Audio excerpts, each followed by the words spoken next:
So what is a Form 4, also called a certificate of renewal? So maybe you have some familiarity with the other forms, so I will refer to those, and if you haven't seen the videos on Form 1 and Form 3, it might make sense to go back and watch those first.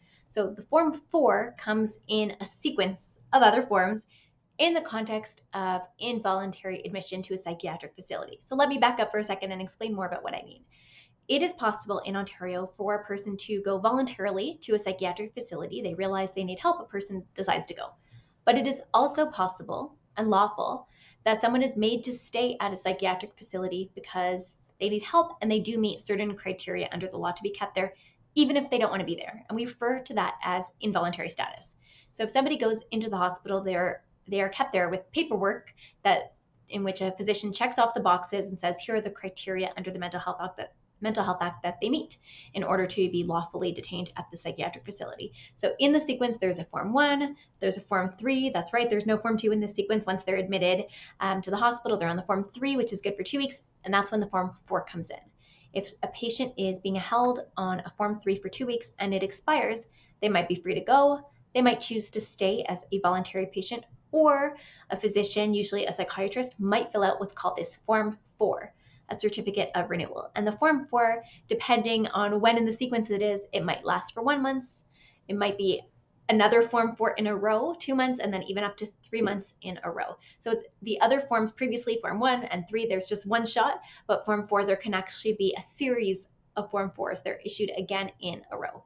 What's important to note, though, is when a patient is being detained on a Form 4, it's never the full, there's no guarantee that it's the full duration of that time. So a Form 4 might be issued for 1, 2, or 3 months. It doesn't mean a person has to stay the entire time. It really is dependent on whether they continue to meet the criteria under the Mental Health Act.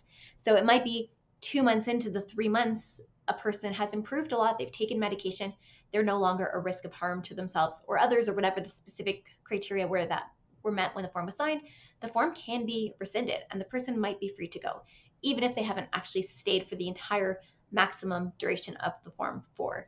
So in a nutshell, the Form 4 is the actual paperwork filled out by a physician that authorizes a psychiatric facility to detain a person who's a patient for longer, in a row, longer and longer periods of time, up to 3 months at a time, at which point there's a different form and a different legal process kicks in, and I'll do another video on that at another point. So another thing I do want to mention about the Form 4 is there are 2 boxes. There's Box A and Box B. In order to satisfy the criteria under the Mental Health Act, a patient may fall under Box A or B, perhaps both, but they actually do not have to fall under both. They might only meet the criteria under one of those boxes. And under the boxes, if you look at what the Form 4 actually looks like, there's a series of little check boxes. And so a person has to meet at least one checkbox, which really mirrors the language in the Mental Health Act. They have to meet one of those. And this will make sense if you look at the visual, which I'll include in this video. But they have to meet one of the checkboxes in each kind of section under Box A or B, and if that's the case, they may actually satisfy the criteria, and a physician can lawfully decide to detain them under the Form 4. So that's it for this video. I hope you learned something new, and I'll see you in the next one.